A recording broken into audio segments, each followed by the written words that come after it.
మరి దేవుని సన్నిధి లేని లోకము, ఆమెను వెలివేసిన వారిగా ఉంటున్నారు. అయితే ఇక్కడ మనం చదువుకున్న లేఖన భాగం చూసుకుంటే దేవుని సన్నిధి నుండి వెళ్ళిపోయిన గుంపు ఒక గుంపు అయితే, దేవుని సన్నిధి కావాలనుకొని వచ్చినట్టు గుంపు ఇద్దరు ఆ కుటుంబంలోనే ఉన్నారు. వెళ్ళిన గుంపు వాళ్ళే, వచ్చిన గుంపు వాళ్ళే. కానీ వెళ్ళేటప్పుడు ఎలా వెళ్ళారు, వచ్చేటప్పుడు తిరిగి ఎలా వచ్చారు?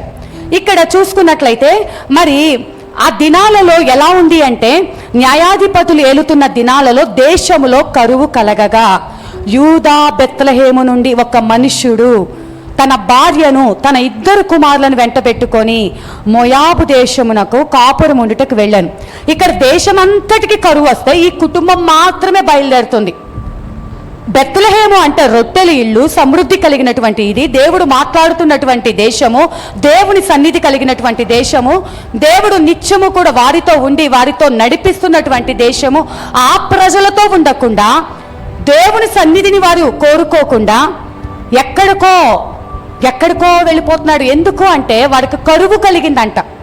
కరువు అంటే కేవలము తిండి మాత్రమే కాదు, మనం వెళుతున్నటువంటి పరిస్థితుల మధ్య మనం చేసే భక్తి జీవితంలో ఒక్కొక్కసారి ఒక్కో సమస్య ఎదురవుతుంది. ఒకసారి కరువు, నిజంగానే ఇంట్లో తినటానికి బియ్యం ఉండవు, బయటకు చెప్పుకోలేని పరిస్థితి. బయటకు సంతోషంగానే ఉంటాము, కానీ లోపల తినటానికి, కనీసం పిల్లల ఫీజులు కట్టుకోవడానికి, పొద్దున్నే లెగిస్తే ఏ అప్పుల వాళ్ళు వచ్చి మీద పడతారో అని ఒక బాధ.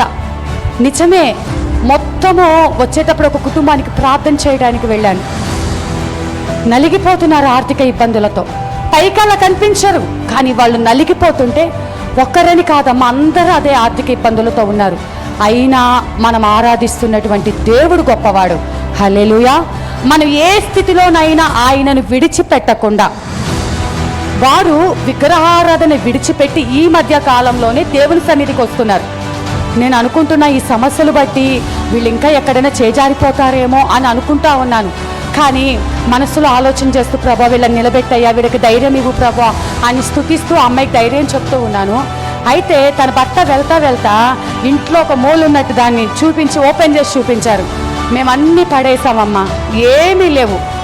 నేను దాన్ని బట్టి దేవుణ్ణి ఎంతగానో స్తుతించాను. హల్లెలూయా. అంటే ఇంతకు ముందు కంటే శ్రమలు అధికమైనాయి, ఇంతకు ముందు కంటే పిల్లల ఫీజులు కట్టడం కష్టమైంది, ఎవరికి చెప్పుకోలేని పరిస్థితి. నేను అనుకుంటున్నాను వాళ్ళు విగ్రహారాధన కదా, ఇంతవరకు దేవునికి దగ్గరగా వాళ్ళు రాలేదు కదా, ఇప్పుడు ఇంకా జారిపోతారేమో, ఇంకా దేవునికి దూరం అయిపోతారేమో అని భయపడుతూ ఉన్నాను. కానీ దేవుడు నాతో మాట్లాడినట్టుగా ఆయన వచ్చి, అమ్మా మేమన్నీ తీసేసాం, త్వరలోనే మా ఇంట్లో కృతజ్ఞత కూడిక పెట్టించుకుంటాం. హల్లెలూయా. అంటే శ్రమలో నిలబడే ఆ ధైర్యము కొంతమంది పరిశుద్ధులకు మాత్రమే ఉంటుంది. హల్లెలూయా. పైకి కనపడే వారందరూ పరిశుద్ధులు కాదు, నీతిమంతులు కాదు, క్రైస్తవులు అంతకంటే కాదు. దేవుని ఆత్మతో నింపబడి ఎంత శ్రమలు వచ్చినా, నిన్ను దూషిస్తున్నా, నిందిస్తున్నా, అవమానపరుస్తున్న వ్యాధులు నిన్ను కృంగదీసిన నాటికి నువ్వు కృంగిపోతున్నా, అయ్యో బలము లేదే, నీరసంగా ఉన్నానే, నాలో ఇది తగ్గట్లేదే, ఈ రోగం బాగవట్లేదే, నన్ను ఎవరు బాగు చేస్తారు, ఎన్ని మందులు మిగుతున్నాను, ఇన్ని హాస్పిటల్కి తిరుగుతున్నాను అంటే మన దేవుడు మనతో ఉన్నాడు. నా శత్రువా నా మీద అతిశయింపవద్దు అని రోగమునకు నువ్వు ఛాలెంజ్ చేసి చెప్పాలి. ఎన్ని రోగాలు వచ్చినా దేవుణ్ణి నేను విడిచిపెట్టను, నా దేవుడు నాతో ఉన్నాడు. అప్పుడు అపవాది వాడే సిగ్గు కలిగి, వీరిని మనం ఏమి చేయలేము, ఎన్ని వ్యాధులు పెట్టినా వీడిని మనము ఏమీ చేయలేమని చెప్పి వాడే పారిపోతాడు. అప్పులు వాళ్ళు మీద పడుతున్నా, నిన్ను దూషించి పిండ చేస్తున్నా కానీ ఒక్కటే, అవమానాలు భరించు, నా దేవుని కోసం నేను నీతిగా బ్రతుకుతున్నా, నేను మోసం చేయట్లేదు, నేను అన్యాయంగా ప్రవర్తించలేదు. ఈ లోకంలో డబ్బే కావాలంటే లోకంలో ఎన్నో పాపాలు ఉన్నాయి, ఎంతో అక్రమం ఉంది. కానీ ఎందుకు మనము కన్నీరు కాడుస్తూ దేవుని కోసం నలగొట్టబడి, ఎందుకు అవమానాలు, ఎందుకు ఈ పస్తులు, ఎందుకు ఈ వేదన అంటే నా దేవునిని సంతోష పెట్టాలి. హల్లెలూయా. ఈ లోకమును సంతోష పెట్టడానికి కాదు ఈ భక్తి, లోకాన్ని మెప్పించడానికి కాదు ఈ రక్షణ. నా దేవుణ్ణి మెప్పిస్తే చాలు, నా దేవుని సంతోషపరిస్తే చాలు అనుకొని ఉన్న ప్రతి పరిస్థితిలోను నువ్వు దేవుని కోసం నమ్మకంగా ఉండాలి. పౌలు గారు అంటారు, కరువైనను ఖడ్గమైనను మరణమైనను శ్రమైనను నిందైనను ఎడబాపదు నీ నుండి. ఎన్ని వచ్చినా బాప్తిసం తీసుకునేటప్పుడు ప్రమాణాలు చేపిస్తారు. ఎన్ని వచ్చిన హింస కలుగుతుంది, అయినా నువ్వు దేవుని కోసం నిలబడు. ఒక తింటాకి లేని కరువు వచ్చింది, అయినా నిలబడు. ఖడ్గము లాంటి నీ మీదకి శత్రువులు వస్తారు, అయినా నిలబడు. ఏది కూడా దేవుని నుంచి నేను ఎడబాపలేదు. ఆ యొక్క అభిషేకము నీలోకి దిగి రావాలి. ఆ యొక్క ఆత్మ నడిపింపుతో నువ్వు ఎప్పుడైతే ఉంటావో సాతాను వాడే సిగ్గుపడి పారిపోతాడు. హల్లెలూయా. మనల్ని ఏవి కదిలించలేవు అని ఎవరైనా తిడితే రోషం తెచ్చుకోవటం కాదు, ఎవరైనా ఒక మాట అంటే అలగటం కాదు. నా దేవుని కోసం నేను రోషం కలిగి బ్రతకాలి. నా దేవుడు నాతో ఉన్నాడు. అందరు ఎగతాళి చేస్తే ఏం చేశాడు మీ దేవుడు? మీ పరిస్థితి మారలేదే, మీ స్థితి మారలేదే, ఇలాగే ఉన్నారే, దేవుడు ఉంటే ఎందుకు ఇలా జరుగుతుంది, నీ రోగాలు పోలేదే. చాలామంది సాక్ష్యంలో నా సాక్ష్యం విని చాలామంది ఫోన్లు చేస్తూ ఉంటారు. అయితే వాళ్ళల్లో కొంతమందికి డౌట్, మీరంతా బాగైపోయిందా, మీరు బాగానే ఉన్నారా, ఇప్పుడు మీరు మందులు వాడట్లేదా? దేవుడు నన్ను సజీవు లెక్కలో నిలబెట్టాడు. ఏదో బలహీనతలు వస్తూనే ఉంటాయి, కానీ నా దేవుడు నాతో ఉన్నాడు. హల్లెలూయా. నేను సజీవంగా ఉండి నా దేవుడిని నేను స్తుతిస్తున్నాను అని ధైర్యంగా చెప్పగలిగిన సత్తా మనకు ఉండాలి. చాలామంది అనుకుంటారు ఆయన రాకడలో మేము ఎత్తబడాలి అనుకుంటారు, మా కుటుంబం ఎత్తబడాలనుకుంటారు. మీకు విషయం తెలుసా? ఆయన రాకడలో ఎత్తబడాలి అంటే గెత్సెమనే అనుభవం మనకు కావాలి. హల్లెలూయా. మన నరాలు చిట్లి ఆ యొక్క చెమట గ్రంథుల్లో నుంచి రక్తం వచ్చినంతగా నువ్వు దేవునితో పెనుగులాడతా. నా దేవుడు నా ఎదుట ఉన్నాడు, నా సమస్య మాత్రం ఎదురుగా ఉంది, నేను దేవుని దగ్గర పెనుగులాడుతున్నాను. దేవా సహాయం చేయ ప్రభువా, నీవు తప్ప వేరొక దిక్కు లేదు, నా దేశాన్ని రక్షించు ప్రభువా అంటున్నావా? అంతకు తగిన పెనుగులాట ఉందా? అంతకు తగిన ఆత్మల భారం ఉందా? దేవుడు చెయ్యగలడని అడుగుతున్నావా, చేత కానివాడు అని అడుగుతున్నావా? నువ్వు అవిశ్వాసముతో ఇందాక పాడిన రీతిగా నిరీక్షణ లేని సమయమే శారాకే మృతతుల్యమైపోయిన గర్భము, అబ్రహాము అవమానమైనటువంటి బ్రతుకు, కానీ వారు చూచారు ఆయన తట్టు. అందుకే అన్ని విడిచిపెట్టేసి దేవుని కోసం వచ్చాడు. తన ఇంటి వారిని, వారు ఆరాధించే వాటిని, బంధువులను సమస్తమును విడిచి ఒక ధనవంతుడు, ఒక మంచి వెల్వేషర్గా మంచి ఒక లైఫ్ను ఆయన లీడ్ చేస్తున్నాడు అబ్రహాం గారు. కానీ దేవుడు చెప్పిన వెంటనే విడిచొచ్చేస్తున్నాడు. అయ్యో, ఈ విడిచొచ్చేటప్పుడు వెంటనే ఆయనకి అన్ని దొరుకుంటాయా? నా పరిస్థితి అక్కకి తెలుసు, సాక్ష్యంగా ఉన్నారు. సేవకు వచ్చిన దినాలలో కొన్ని సామాను ఒకటి ఉండేది కాదు. ఇడ్లీ పాత్ర కావాలి, పక్కింటి వాళ్ళకి ఇళ్ళ దగ్గరికి వెళ్ళేవాళ్ళం. ఇంకొకటి కావాలి, ఒక్కొక్కసారి ఉండేవి కాదు. నాకు బాగా గుర్తుంది, నాకు రసం మామిడి పళ్ళు అంటే చాలా ఇష్టం. కానీ అప్పుడున్నటువంటి స్థితిలో నేను సేవకు వచ్చిన క్రొత్తలో కొనుక్కునే స్తోమత లేదు. నేను కొనుక్కోలేడానికి డబ్బులు లేవు, ఆ స్థితి లేదు. ఊరికే ఇష్టము, సీజన్ వచ్చింది, అంతవరకు మాత్రమే. ఒకానొక సమయం నా పిల్లలకు కూడా చాలా ఇష్టం అండి. మరి అప్పుడే జ్యోతిర్మేక నేను మొదట పళ్ళు కొన్నాక దేవుని బిడ్డలకు ఇస్తానని చేతి నిండా కవర్తో రసం మామిడి పళ్ళు తీసుకొని నా దగ్గరకు వచ్చి ప్రార్థన చేయించుకున్నారు. హల్లెలూయా. ఎంత తిండికి కానీ, సమస్యలకు కానీ, ఇబ్బందులకు కానీ, దేనికైనా నలిగిపోతున్న పరిస్థితి, కానీ ఏనాడు వెనక్కి తిరిగి ఆ స్థితికి వెళ్ళిపోదామా, నా ఇల్లు అక్కడే ఉంది, నా సామాన్ అక్కడే ఉంది, నా పరిస్థితి అక్కడికి వెళ్తే బాగుంటుందని ఏనాడు వెనకడుగు వేయనివ్వలేదు నేను ఆరాధిస్తున్న దేవుడు. హల్లెలూయా. ఆ యొక్క ఏమీ లేని స్థితిలోనే దేవుడు సమృద్ధి ఇచ్చి ఉంటున్నాడు. ఏమీ లేని స్థితిలోనే ఆకాశ పక్షుల్ని పంపించిన రీతిగా ఏది కావాలని హృదయం ఆశపడుతుందో, ఆకలి అలమటిస్తుందో దేవుడు వాటిని పంపించి తృప్తిపరిచే దేవుడు.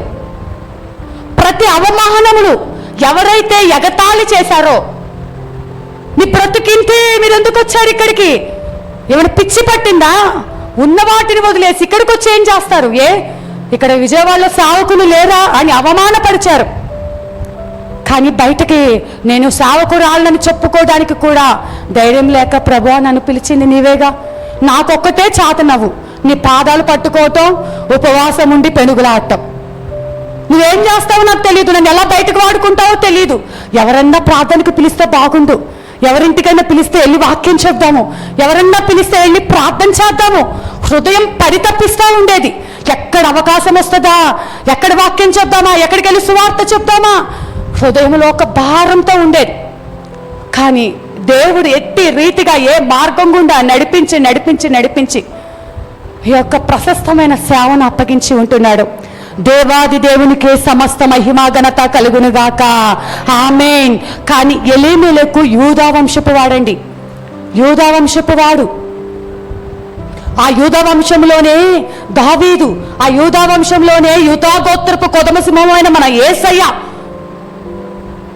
యూదా గోత్రాన్ని ఒక కొదమ సింహము వలె ఒక బలమైన శక్తిని, ఇశ్రాయేలు గోత్రాలన్నిటికంటే యూదా గోత్రము విలువైనది. మరి ఎలీమెలెకుకు తెలీదా? వారి పితరులు చేసిన భక్తి ఈయనకు నమ్మకం లేదా? మా పితరులు ఇంత భక్తి చేశారు కదా, ఈ యొక్క కరువు కాలంలో నన్ను పోషించుటకు శక్తిమంతుడని యూదాకు తెలీదా? యూదా గోత్రంలో పుట్టిన ఎలీమెలెకుకు తెలీదా? అన్నీ తెలుసండి మనకు, క్రైస్తవులమైన మనకు అసలు ఎంత జ్ఞానం ఉందంటే బైబిల్ తెలుసు, అన్నీ తెలుసు, వాక్యం చెప్పేటప్పుడు ఇదేం చెప్తారో తెలుసు, అన్నీ తెలుసు. కానీ శ్రమ రాగానే, ఒక కష్టము రాగానే దేవుని శక్తిని మర్చిపోయి ఒక బిలాము ప్రవక్త అలాగే కదండి. అప్పటి వరకు దేవుడు మాట్లాడుతున్నాడు ముఖాముఖిగా బిలాముతో. అప్పుడే తలుపు కొట్టి సైనికులు వచ్చి బంగారాన్ని తీసుకొచ్చి చూపించారు. వెళ్ళొద్దు అని దేవుడు చెప్తున్నాడు, వెళ్ళొద్దు అని దేవుడు చెప్తున్నాడు. కానీ బంగారాన్ని చూడగానే బిలాము టెంప్ట్ అయిపోయాడు. మరి నిన్ను ఈరోజు ఏది మోసగిస్తుంది అంటే, దేవుడి కంటే నీకు ఆ బంగారం ఎక్కువైపోయిందా? దేవుడి కంటే నీకు సుఖభోగాలు ఎక్కువైపోయాయా? నీ ఉద్యోగమా, లేకపోతే నీ కులమా, నీ అందమా, నీ చుట్టాలా, నీ బంధువులా, నీ ఇంటి వారా, నువ్వు నా వాళ్ళు అని విర్రవీగుతున్నవారా? అంటే వీళ్ళందరికంటే దేవుడు చిన్నోడైపోయాడా? దేవుని శక్తి నీకు తెలీదా? ఇప్పటి వరకు ఎలా బ్రతికించాడో తెలీదా? ఎలా పోషించాడో తెలీదా? ఎన్ని అద్భుతాలు చేశాడో తెలీదా? ఇన్ని చేసిన దేవునికి నీకు అవసరమైనప్పుడేమో రాయ్యా నా జీవితంలో మేలు చేయి, అద్భుతం చేయి, స్వస్థత చెయ్యి అంటాము. అవసరం తీరాక పక్కకి వెళ్ళిపోయి కూర్చో అంటాము. పక్కకి వెళ్ళిపో, నా ఎంజాయ్ నేను చెయ్యాలి, నాకు ఇష్టమైన చోటకు వెళ్ళాలి, నాకు ఇష్టం వచ్చినట్టు మాట్లాడాలి, నేను అక్రమంగా ఉంటాను, ఏం చేస్తాను. కానీ అవసరం వచ్చినప్పుడు మాత్రం పిలుస్తా. గుట్లో పెట్టే దేవుడా మన దేవుడు? అవసరానికి వచ్చి చేసే దేవుడా? నిన్ను కోరుకుంటున్నాడు ఆయన, నీ బలులు కాదు, నిన్ను కోరుకుంటున్నాడు, నీ హృదయాన్ని, నీ మనసును కోరుకుంటున్నాడు. నువ్వు పరిశుద్ధంగా బ్రతకాలని ఆయనకి ఇష్టము, నువ్వు పరిశుద్ధంగా ఆయన లాగానే ఉండాలని ఆయనకి ఇష్టము. దేవుని కృప కోసము ఆ గెత్సెమనే అనుభవం నీకు రావాలండి. ఎవరి వైపు చూడద్దు. నీ ప్రాణాత్మ శరీర దేహములతో కలిసి దేవుని పాదాలు పట్టుకొని నీకేది కొదువుగా ఉన్నదో అడుగు. పిల్లల భవిష్యత్తు గురించి అడుగుతున్నావా? భర్త మారాలని అడుగుతున్నావా? ఇంట్లో రక్షణ కావాలని అడుగుతున్నావా? నీకు ఏదైతే అడుగుతున్నావో ఖచ్చితంగా దేవుని పాదాలు పట్టుకొని దేవుడి ముఖ దర్శనమును నువ్వు చూచినంతగా ప్రార్థన చేయి. తప్పకుండా ఆయన నిన్ను దర్శిస్తాడు. హల్లెలూయా. ఆయన దర్శించే కాలంలో నువ్వు వెతుకు. ఆయన వెళ్ళిపోయాక షూలమ్మితిలాగా నా ప్రియుడు ఉన్నాడే, నా ప్రియుడు ఎక్కడికి వెళ్ళిపోయాడు, నా ప్రియుడి కోసం నేను వెతుకుతున్నాను, కావలి వాళ్ళు నన్ను కొట్టారు, నన్ను గాయపరిచారు, నన్ను చంపారు అని షూలమ్మితికి పట్టిన గతి. దేవుడు దొరికే కాలంలో వెతుకు, ఆయన దగ్గరికి వెళ్ళు, ఆరాధన చెయ్యి, స్తుతించు, పాడు, నీ మనసు విప్పి మాట్లాడు, పరవశం చెందు. నీ దేవునిలో పరవశం చెందాలి. గెత్సెమనే అనుభవమే ప్రార్థనా జీవితమే కాదు, సిలువ శ్రమలను కూడా నువ్వు భరిస్తేనే పునరుద్ధానం ఉంటుంది. హల్లెలూయా. డైరెక్ట్ పునరుద్ధానం వచ్చేయాలి, డైరెక్ట్ నేను ఎత్తబడాలి, ఆ బంగారపు వీధుల్లో నేను ఉండాలి అని కోరుకుంటున్నావు, నిజమే. కానీ ఆ యొక్క పునరుద్ధానానికి ముందు ఏం జరిగింది? ప్రార్థన, గెత్సెమనే అనుభవం. రెండవది సిలువ శ్రమలు. దేవుని వెంబడించేటప్పుడు శ్రమలు వస్తాయి. ఎవరైనా నీకు తెలిసిన క్రైస్తవులకు శ్రమలు లేని వారు ఎవరైనా ఉంటే వారిలో లోపం ఉందని గుర్తుపెట్టుకో. వాళ్ళు అలా ఉన్నట్లయితే వాళ్ళలో ఏదో లోపం ఉన్నట్టుగా. ఏ విధంగా అయితే సిలువ శ్రమలు అనుభవిస్తూ కూడా దేవుడు ఆ శ్రమను బట్టి కృంగిపోలేదు, లేకపోతే ఎందుకు నాకు ఇలా జరిగిందని తండ్రిని దూషించలేదు. కానీ తాను ఏ పని నిమిత్తమైతే వచ్చాడో ఆ ప్రజలను చూచి నా కోసం ఏడవద్దు, నీ పిల్లల కోసం ఏడవమన్నాడు. ఇప్పుడు మనం శ్రమలు అనుభవిస్తున్నాం. ఎందుకు వచ్చే ఈ శ్రమలను దేవుణ్ణి ప్రశ్నించటం కాదు, నువ్వు భయపడటం కాదు, కృంగిపోవటం కాదు. దేవుడి వైపు చూచి, ప్రభువా ఈ శ్రమను అనుభవించి భరించే శక్తి నాకు ఇవ్వు, తట్టుకునే శక్తి ఇవ్వు. నీకు దూరము కాకుండా, నీకు నాకు ఈ శ్రమలో అడ్డుగా ఉండకూడదు. నువ్వు నాతో ఉంటే ఎంత శ్రమ అయినా నేను భరిస్తాను. దేవుని నమ్ముకున్న నాటి నుండి నేను ఎక్కువగా ఈ ప్రార్థన చేస్తా. సమస్య వచ్చిన ప్రతిసారి, శ్రమ వచ్చిన ప్రతిసారి అనుకోకుండా అనుకున్న వారే, నా సహాయం పొందిన వారే, నాతో అప్పటిదాకా ఉన్నవారే సడన్గా నా మీద ఒక నింద వేసేస్తారు, మీదొచ్చి పడినట్టుగా. ప్రభా ఎన్నైనా రాని తట్టుకునే శక్తి నాకు ఇవ్వు, నాకు తట్టుకునే శక్తి ఇవ్వు ప్రభా అని మాత్రమే నేను ప్రార్థన చేసేదాన్ని. ఆయన ఉంటే ఎంత శ్రమ అయినా కానీ మనము తట్టుకుంటామండి. అయితే ఇక్కడ చూసుకున్నట్లయితే కరువులో ఉన్న వాళ్ళు వీళ్ళు ఏమెళ్ళారు, 2 కుమారులను తీసుకొని చక్కగా ఎలిమెలెకు దేవుని సన్నిధిని విడిచిపెట్టి భార్యను తీసుకొని 2 కుమారులను తీసుకుని వెళ్ళారు.